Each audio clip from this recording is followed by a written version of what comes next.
Assalamualaikum warahmatullahi wabarakatuh. Selamat malam pemirsa. Alhamdulillahirabbil alamin wa bihi nasta'inu ala umurid dunya waddin wa ala alihi wa sahbihi ajmain. La haula wala quwata illa billahil aliyil azim. Pemirsa, dimanapun Anda berada, kembali ketemu dengan saya, Muhammad Yahya, host untuk program Ramadan Menyapa, sebuah dialog interaktif kerjasama antara LP2M IAIN Syekh Nurjati Cirebon dengan RCTV. Pada kesempatan kali ini, atau pada episode kali ini, kita akan membincang tema tentang peristiwa bersejarah selama bulan Ramadan atau yang terjadi pada bulan Ramadan. Pada malam hari ini, kita akan membincang topik tersebut dengan tamu yang sangat istimewa. Beliau adalah Bapak Kiai Haji Didin Nurul Rosyidin, PhD. Beliau adalah Wakil Direktur Pascasarjana IAIN Syekh Nurjati Cirebon dan juga pengasuh Pondok Pesantren Al-Mutawalli, Kuningan, Jawa Barat. Kita sapa dulu pemirsa. Assalamualaikum. Waalaikumsalam warahmatullahi wabarakatuh. Sehat kabarnya? Alhamdulillah, alhamdulillah. Puasa lancar ini? Insyaallah, insyaallah. Alhamdulillah, amin ya rabbal alamin. Pak Didi, saya menyapanya Pak Didi aja. Enggak. Ya. Kita membincang persoalan peristiwa atau peristiwa penting, peristiwa bersejarah di bulan Ramadan. Kita tahu bahwa bulan Ramadan diwajibkan dengan bahasa kama kutiba alal ladzina min qablikum. Artinya selain daripada kita berpuasa, kita juga penting untuk melakukan refleksi-refleksi terhadap peristiwa-peristiwa masa lalu. Nah, kira-kira apa aja nih peristiwa penting yang berkaitan atau yang terjadi selama bulan Ramadan? Menurut Bapak apa saja? Silakan. Baik. Bismillahirrahmanirrahim. Assalamualaikum warahmatullahi wabarakatuh.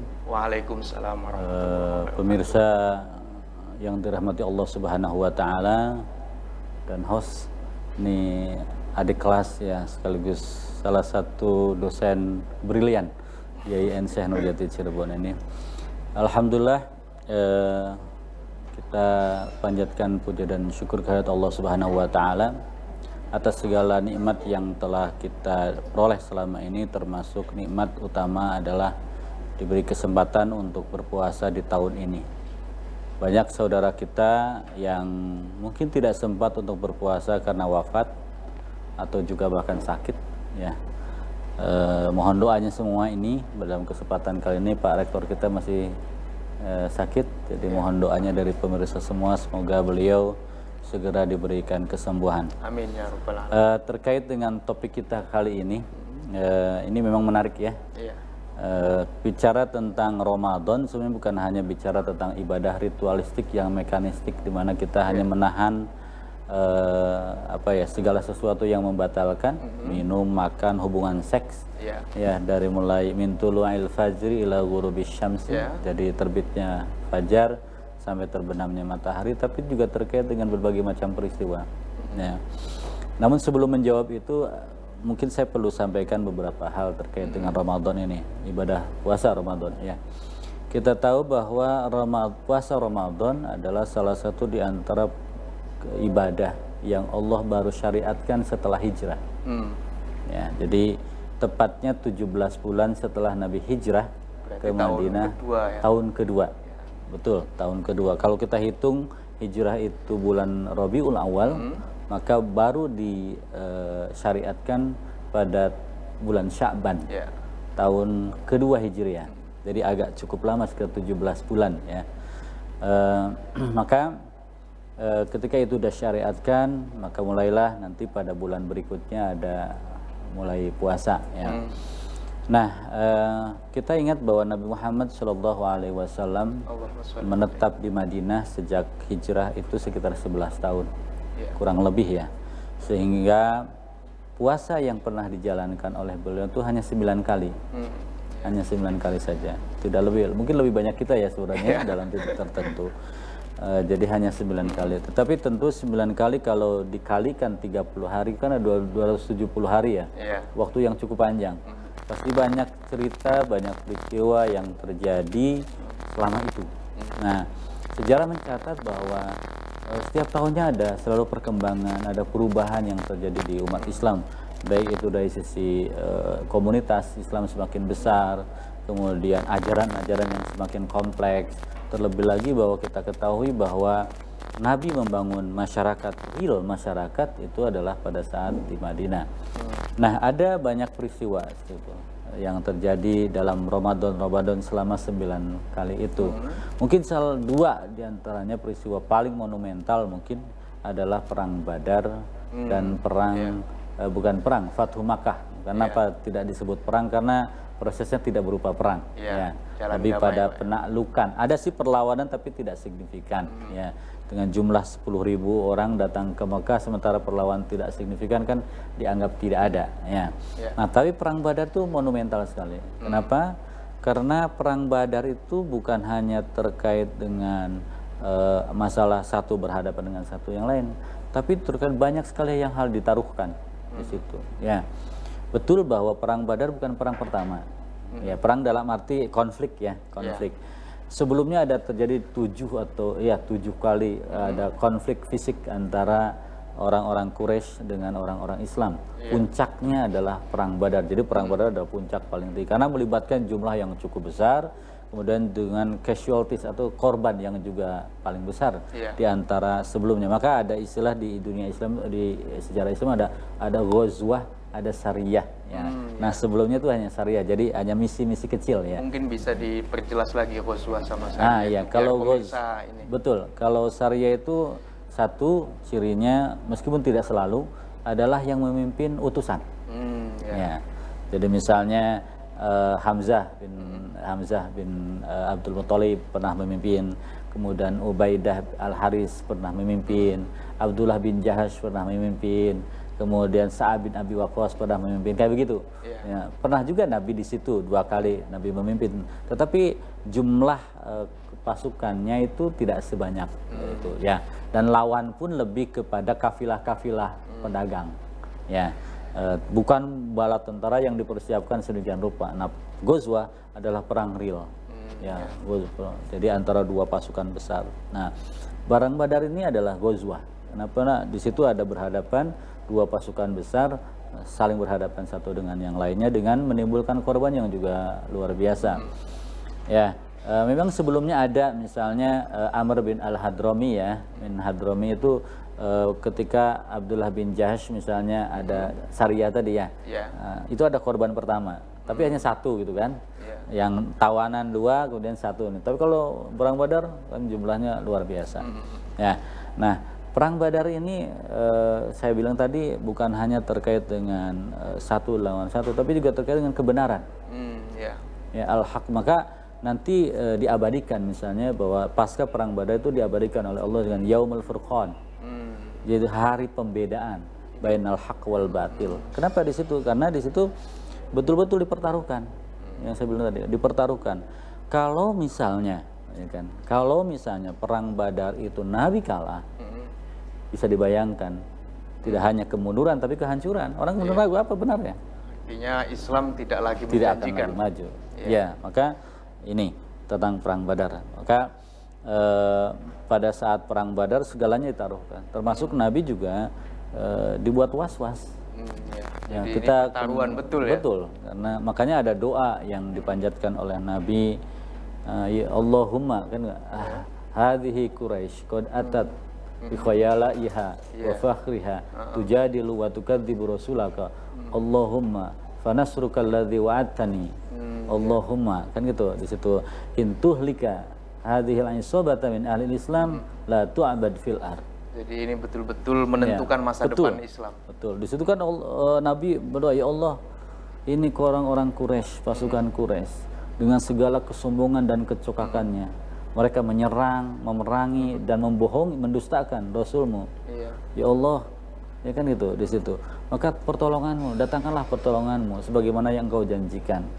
Jika engkau binasakan, ya, dari umat Islam ini pada perang ini, maka tidak ada yang akan menyembahmu di muka bumi ini. Menarik sekali, Pak Didin tadi ya yang disampaikan bahwa Perang Badar ini pemirsa merupakan titik dari pembeda antara yang al-haq dan yang al-batil.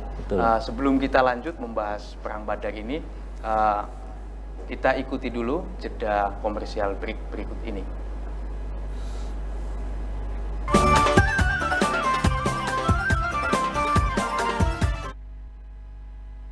Kembali lagi pemirsa dengan saya di Ramadan Menyapa bersama tamu istimewa kita, Kiai Haji Didin Nurul Rosidin. Kita lanjutkan pemirsa perbincangan kita pada malam hari ini tentang peristiwa bersejarah di bulan suci Ramadan. Tadi kita membincang tentang bagaimana Perang Badar terjadi di era Nabi dan Ramadan diwajibkan pada tahun kedua Hijriah. Kita lanjutkan pembicaraan kita. Bagaimana Pak Didi proses sebenarnya dari Perang Badar ini dari tahap ke tahap sehingga kemudian menimbulkan satu kejadian yang amat luar biasa ini? Ya, baik. Betul sekali bahwa seperti yang tadi saya sampaikan di awal ya, bahwa Perang Badar ini adalah perang pertaruhan ya antara al-haq dan al-batil itu ya. Nah, tetapi tentunya perang ini tidak mungkin terjadi begitu saja, ada proses yang juga cukup kompleks ya. Tetapi yang saya akan sampaikan adalah yang paling dekat saja, yaitu kita tahu bahwa ketika umat Islam itu hijrah ke Madinah, mereka meninggalkan tidak saja sanak saudara yang mereka cintai, tetapi juga harta benda yang mereka sudah capek-capek kumpulkan, usahakan ya. Tapi ketika demi iman, demi keyakinan, mereka kemudian rela meninggalkan itu semua.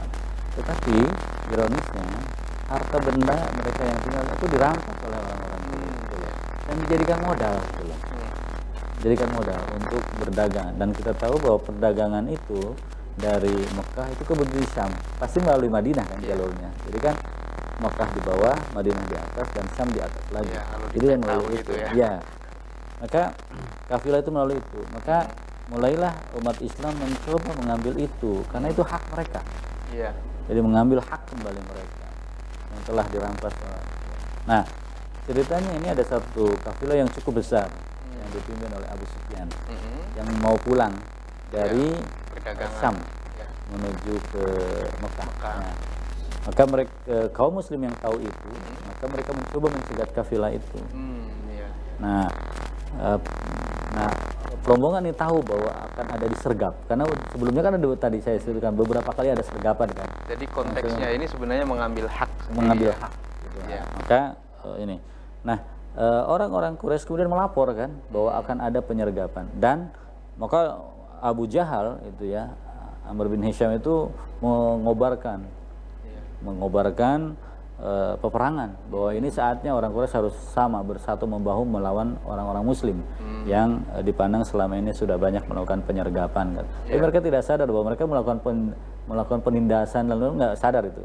Nah, maka mereka juga dari Quraisy sudah berangkat, maka dan menariknya ya, kafilah yang menjadi isu utama justru lewat gitu loh. Berhasil lewat karena mereka melalui jalur berbeda, tidak lagi melalui jalur yang sama, tetapi melalui yang yanbu, jadi pesisir, jadi apa ya, di pinggiran Laut Merah, lewat sudah mereka. Nah, orang-orang ini kan Nabi Muhammad dengan pasukannya udah sampai Lembah Badar, ini juga udah sampai, udah tidak mungkin lagi untuk mundur kan, kalau mundur siap pengecut kan, maka disitulah kemudian mulai proses terjadi perang itu. Pemicunya awalnya kan adalah kafilah itu. Nah, karena mau dirampas, orang Quraisy datang dengan pasukannya, kemudian Muslim juga yang mau itu udah siap. Tapi ketika sudah berhadapan begitu kan situasinya sudah tidak mungkin lagi bisa dihindar. Ya, maka kita tahu bahwa pasukan Badar Muslim itu 300, ada yang mengatakan 313, ada yang mengatakan 330, ada yang 350. Tetapi jumlahnya itu sangat sedikit dibandingkan Quraisy yang antara 900 sampai 1000. Pada poin pentingnya bahwa jumlah tentara dari Islam ini lebih sedikit daripada musuhnya. Sepertiga juga enggak.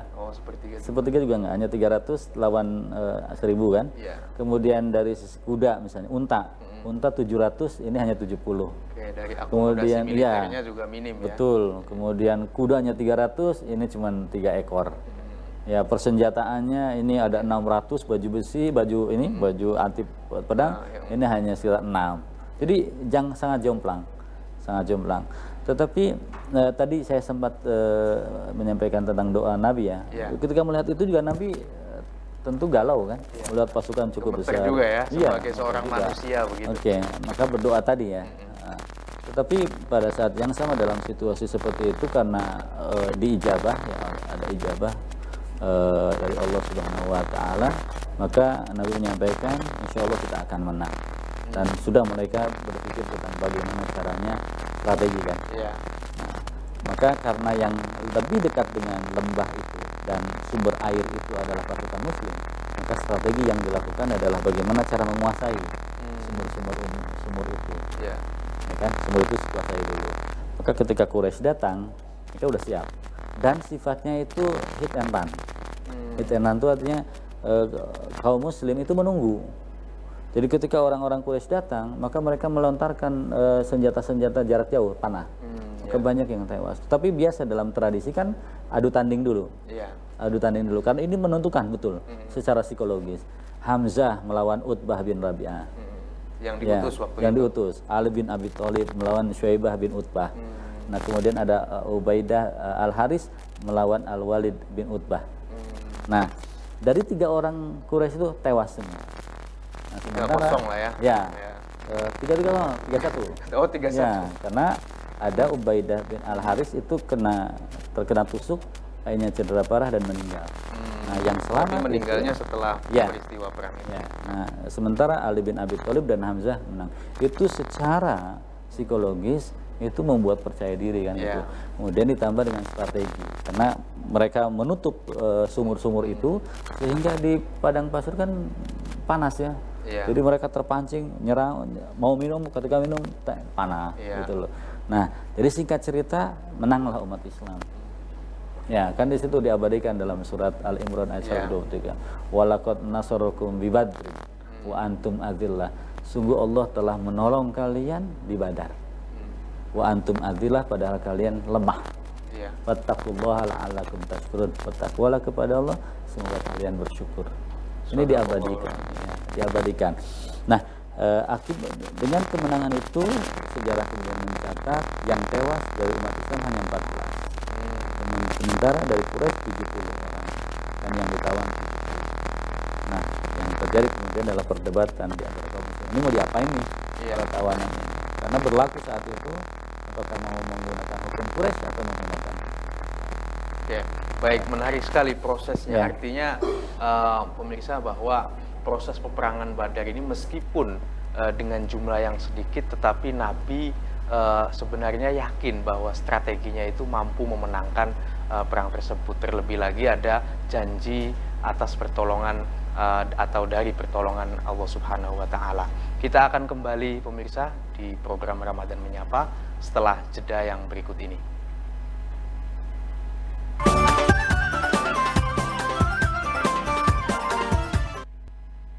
Pemirsa yang dirahmati Allah, alhamdulillah kita kembali ke program Ramadan Menyapa.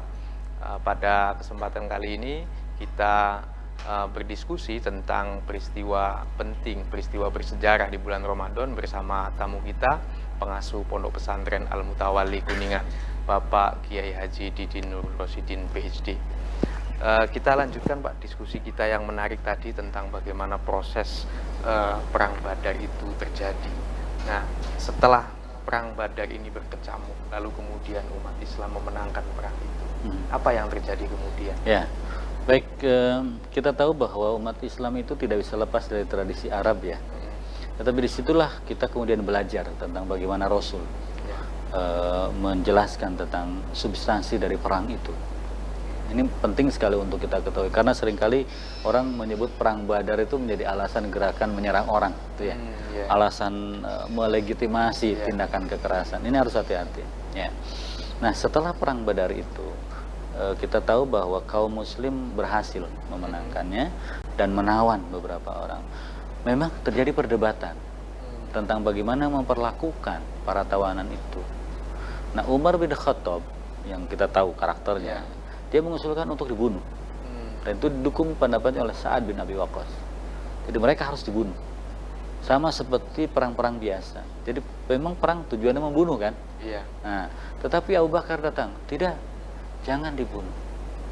Ini menarik ini. Itu. Makanya kemudian para jihadis ini kebanyakan ke Umar. Itu.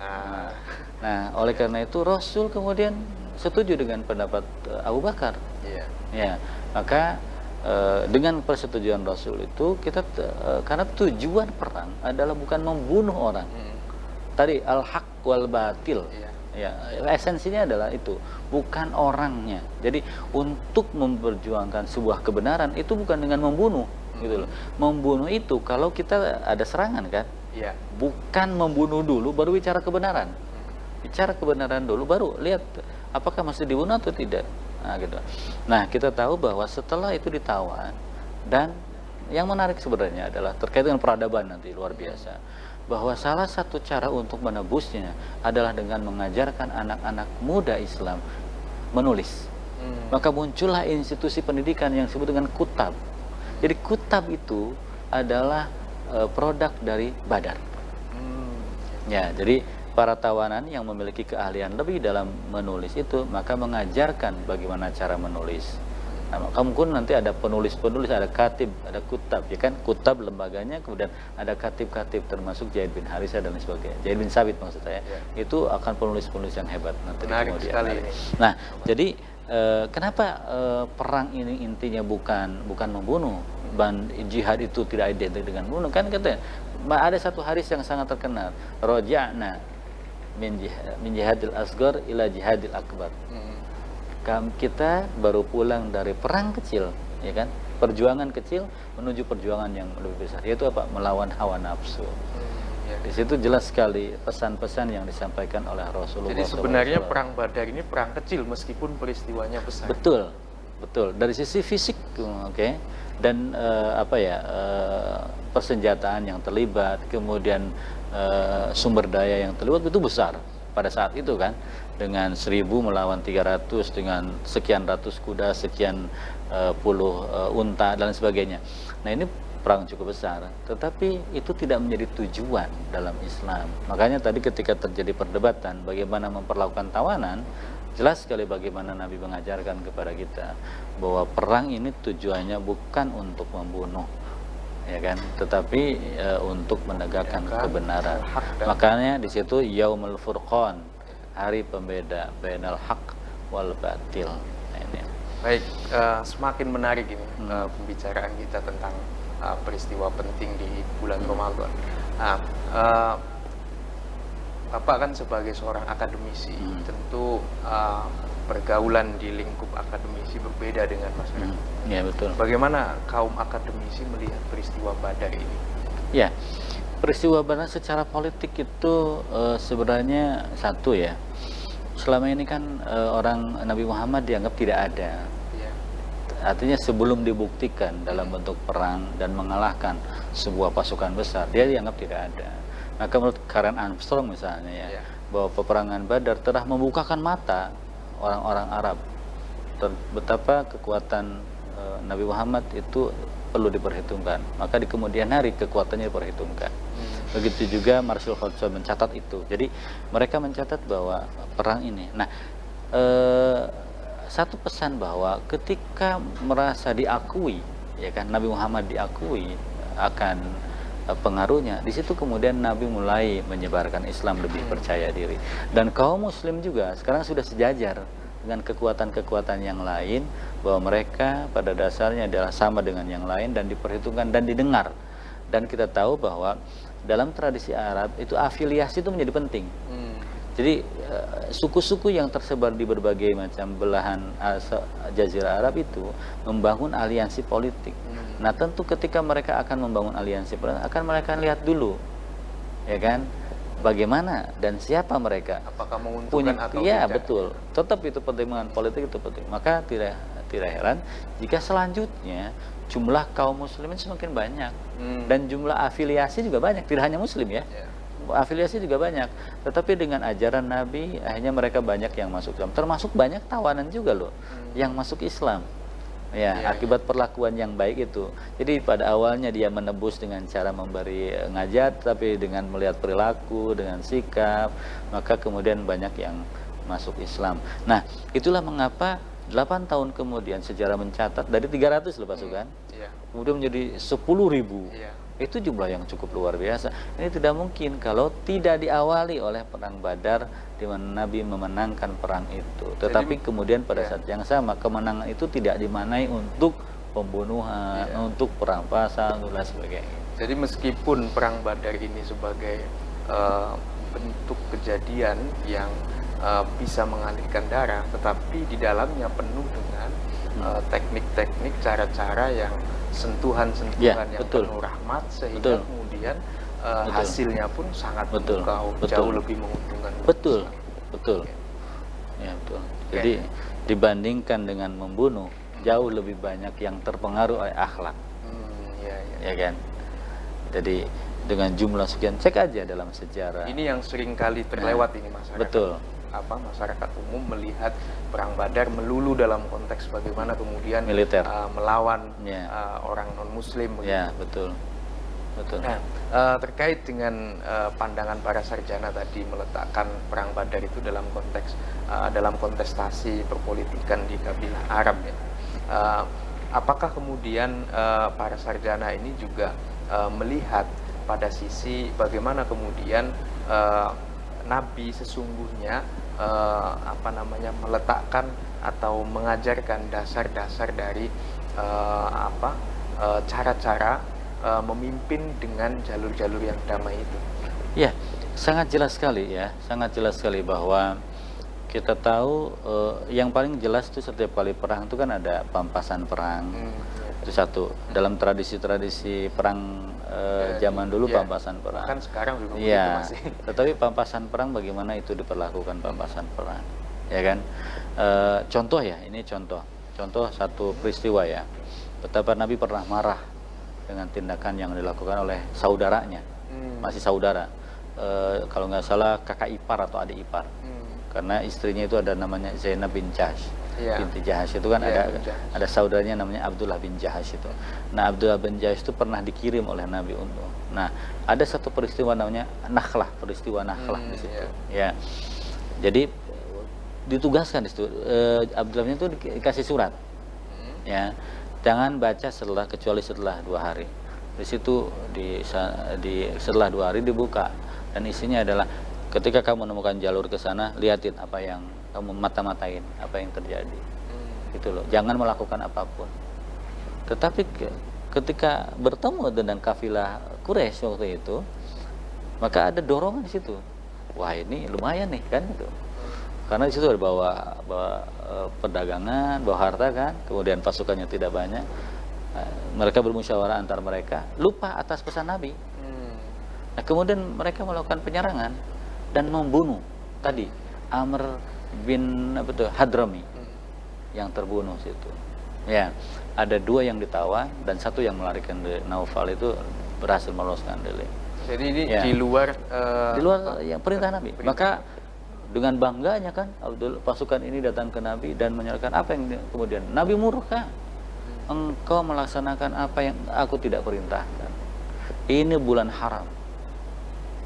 Meskipun nanti ada ayat yang kemudian menjelaskan ya, memaafkan peristiwa itu, tapi peristiwa itu jelas mengajarkan bertindak sesuatu, membunuh tanpa alasan, apalagi di bulan haram waktu itu tidak boleh.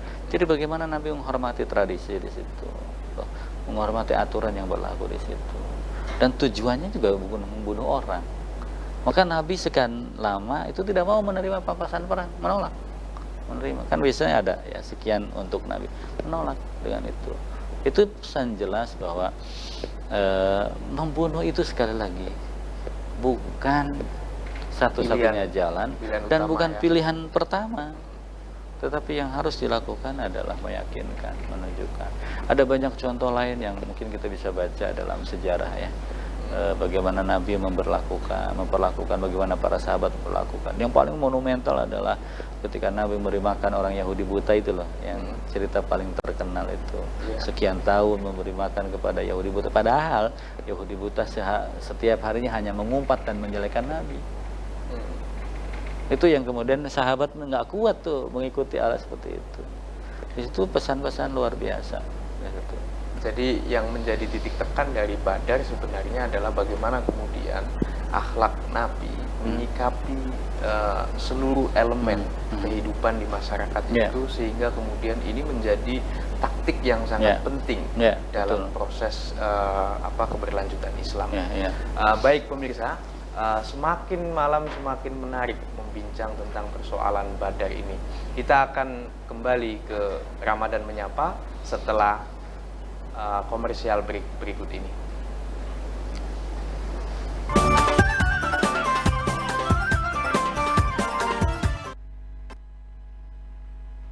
Pemirsa setia RCTV dimanapun Anda berada, kembali lagi bersama kami, Ramadan Menyapa, sebuah program dialog interaktif kerjasama antara YIN Syekh Nurjati Cirebon dengan RCTV.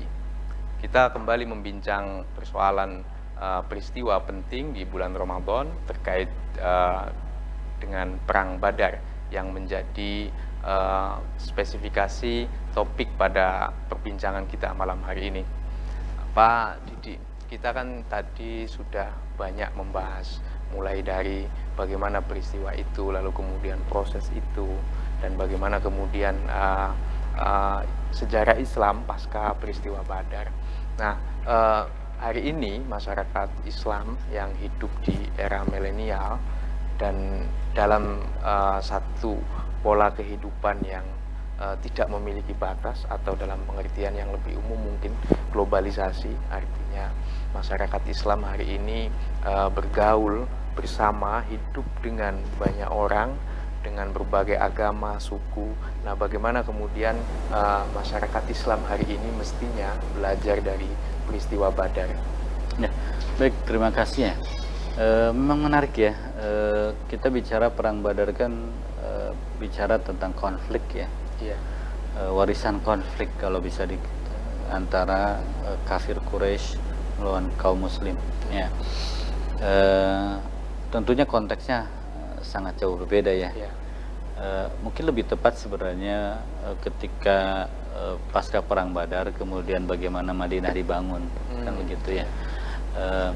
Itu mungkin jauh lebih banyak kita perlu diskusikan. Tapi saya coba menghubungkan dulu antara Perang Badar dengan bulan Ramadan ini, sehingga di situ nanti kita akan mencari esensinya, benang merahnya apa. Kan tidak mungkin peristiwa tanpa diketahui oleh Allah, tanpa didesain oleh Allah, kan tidak mungkin. Kenapa bulan Ramadan harus Perang Badar ini terjadi di bulan Ramadan, bahkan di pas bulan pertama, tahun pertama Nabi mendapat syariat puasa, yaitu Perang Badar. Dan itu kayak anak kecil baru puasa pertama, betul, kan mesti berat ya. Betul. Sudah masih situasi berat harus, dan kita tahu bahwa Perang Badar itu terjadi 17 Ramadan. Ya, tetapi peristiwa itu kan mulai dari 8 Ramadan itu. Ya. Banyak para ulama berbeda pendapat tentang apakah para mujahid di Ramadan itu di Badar itu puasa atau tidak. Sebagian besar mengatakan tidak puasa kan, karena situasi perang. Oke lah, itu lepas dari itu kita ingin mencoba mengkaitkan kenapa Perang Badar ini terjadi di bulan Ramadan, dan kemudian kaitkan dengan peristiwa-peristiwa yang lain yang terjadi selama ini ya terkait dengan bulan Ramadan ini. Saya katakan bahwa bulan Ramadan adalah syahrul haq ya, ada bulan kebenaran. Kenapa? Pertama tadi Perang Badar, itu ada berkaitan dengan antara hak dan batil. Yang kedua, jauh sebelumnya kita tahu bahwa bulan Ramadan juga diturunkannya Al-Quran. Ya, kita tahu surat Al-Baqarah ya, 108, syahrul Ramadan alladzi unzila fihil Qur'an hudal linnasi wa bayyinatin minal huda wal furqan. Di situ ada unzila fihil Qur'an. Jadi diturunkan. Kemudian di ayat surat Al-Qadr, inna anzalnahu fi lailatul qadr wa ma adraka ma lailatul qadr, dan lain sebagainya. Ya, jadi itu, dan Al-Qur'an adalah bicara tentang kebenaran, bicara tentang hak. Artinya, dan itu di bulan Ramadan juga. Kemudian puncaknya Fatuh Makkah, penaklukan Makkah. Di situ kemudian bendera Islam berkibar sepenuhnya, paling tidak di dua kota suci, Mekah dan Madinah. Dan itu juga terjadi di bulan Ramadan. Dan kita bersyukur ya, menurut riwayat proklamasi Indonesia juga di bulan Ramadan. Di bulan Ramadan. Ya. Nah, jadi Ramadan adalah bulan kebenaran. Karena di situ diturunkannya Al-Quran tentang kebenaran, perang Badar tentang kebenaran, tentang Fatu Mekah juga kemenangan-kebenaran. Jadi kita harus yakini bahwa bulan Ramadan bulan kebenaran. Maka harusnya di bulan Ramadan adalah bicara tentang kebenaran.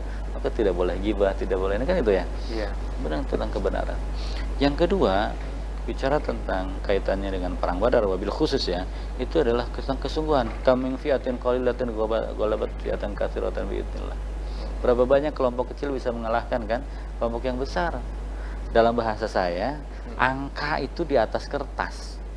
Tapi ompong di dalam realitas. Kita tahu bahwa peristiwa pasukan muslim hanya 300-an. Pasukan Quraisy itu 1000-an. Ya, dengan persenjataan yang jauh lebih lengkap daripada itu. Tapi itu tidak ada apa-apanya. Ya kan? Nah, di situ artinya angka itu hanya di atas kertas, tetapi ompong dalam realitas. Di situ mengajarkan bahwa perang Badar ataupun peristiwa-peristiwa Fatu Makkah itu terkait dengan kesungguhan. Maka bulan Ramadan adalah bulan kesungguhan.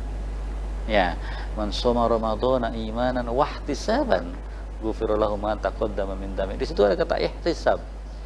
Ihtisab itu kan orang serius ya, sungguh ingin memperoleh sesuatu, ihtisab. Ya kan? Jadi di situ artinya bulan Ramadan adalah bulan kesungguhan. Maka perang Badar juga mengajarkan kesungguhan. Ketika kaum muslim jumlahnya sedikit tapi dengan keyakinan luar biasa tadi, imanan, kesungguhanya serius, tetapi sungguhan harus dibarengi dengan kecerdasan, karena Nabi juga menjalankan strategi, tidak ujuk-ujuk atau bunuh diri ya, langsung tanpa karuan. Nah, itulah mungkin yang bisa kita ambil pelajaran, bahwa satu, kita yakini bahwa bulan Ramadan adalah bulan kebenaran. Maka carilah kebenaran itu, belajarlah hal-hal yang benar, lakukanlah yang benar, berkata yang benar di bulan Ramadan, dan setelah itu juga setelah Ramadan. Ya. Baik, menarik sekali pemirsa, bahwa banyak sekali peristiwa penting di bulan Ramadan yang semestinya kita hayati bersama, sehingga wajar jika kemudian masyarakat Cirebon mengatakan bahwa bulan Ramadan adalah bulan keramat ya. Ya, betul. Nah, di samping janji-janji Allah Subhanahu wa Ta'ala terkait dengan keistimewaan bulan Ramadan ini juga banyak sekali peristiwa-peristiwa penting yang terkait dengan atau yang terjadi di bulan Ramadan ini. Sedikit closing statement dari Bapak mungkin untuk pemirsa. Baik, silakan. Terima kasih pemirsa yang dirahmati Allah Subhanahu wa Ta'ala. Sudah sekian hari kita menjalankan puasa, maka pertanyaan kita, sampai sejauh mana kita banyak belajar. Terlebih lagi bahwa kalau kita belajar dari peristiwa-peristiwa bersejarah menunjukkan bahwa bulan Ramadan adalah bulan kebenaran, maka sejauh mana kita sudah mencoba mempelajari ajaran-ajaran Islam sehingga kita menemukan inti-inti dari kebenaran tersebut.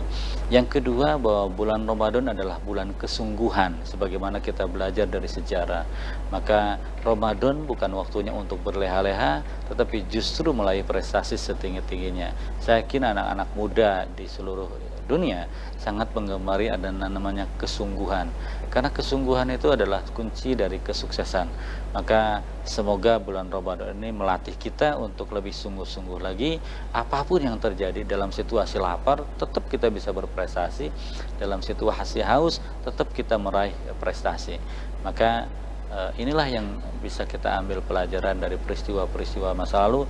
Semoga dengan semakin banyak kita mempelajari sejarah pada masa lalu, akan banyak nilai-nilai yang kita peroleh, dan dengan nilai-nilai itu kita akan menjalani kehidupan sebagai muslim yang baik, dan kita akan memperoleh derajat yang dijanjikan oleh Allah, la'allakum tattaqun.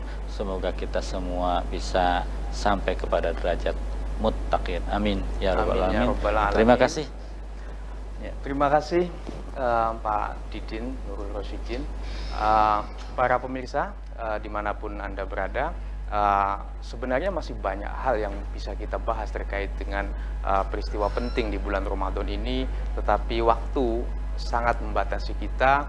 Kita akan ketemu lagi di hari Kamis dengan tema dan tentu saja narasumber yang istimewa, membincang segala persoalan yang berkaitan dengan Islam dan Ramadan dengan program kami Ramadan Menyapa, sebuah dialog interaktif antara YIN Syekh Nurjati Cirebon dengan RCTV.